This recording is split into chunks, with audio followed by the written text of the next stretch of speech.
Audzināšanas nosacījumi būs tikai tādi, ja cilvēkam dos brīvību, kas veidos viņām atstāvību, un tas veidos atbildību.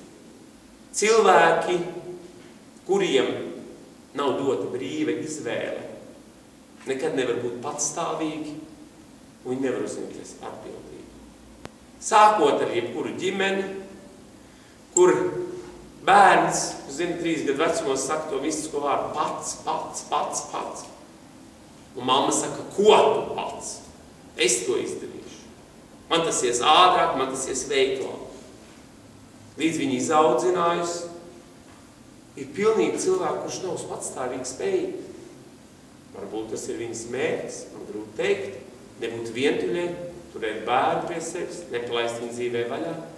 Bet 18 gados viņa kliedz pa māju, izaug liels tešs un nevar gultu saklāt. Nevar saklāt gultu, viņš 18 gadus to nav izdarījis. Viņš var vienīgi vadīt šo valsti, un ticiet man, nebūdams brīvs, nebūdams patstāvīgs, viņš nespēs uzņemties atbildību par šo valsti. Un tāpēc par mums saimnieko Starptautiskais valūtas fonds, Eiropas Savienības komisāri, kam tikai noslīgums? Jo šie cilvēki vienkārši nav izaudzināti patstāvībai.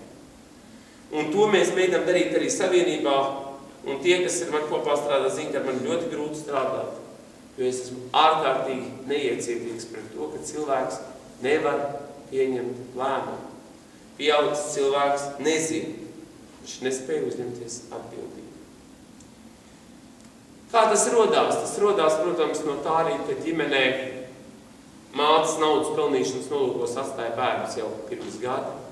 Skrien darbā bērnu piestīšanu atstāja auklītēm, vecmāmiņām, dažreiz arī gadījumi rakstura cilvēki. Tēvi vispār nepiedalās audzināšanā, viņi pelna naudu, lai nomaksātu kredītus.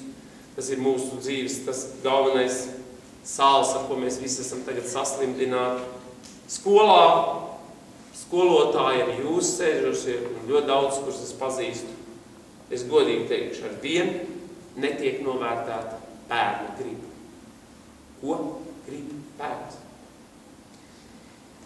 Netiek noskaidrot cēloņi, kāpēc bērns dar to un to. Un ar vienu mēs cīnamies ar sekām. Redz, viņš ir nesekmīgs, redz, viņam nav uzmanība. Kā man teica skolā, ko tad jūs, Kraviņkungs, gribiet, ja jūsu bērnu klasē pusi ir idioti? Es teicu, un kuri uzvarēs, kura puse? Viņai nebija atbildes to, bet man bija atbildi. Parasti uzvar zemākais intelekts.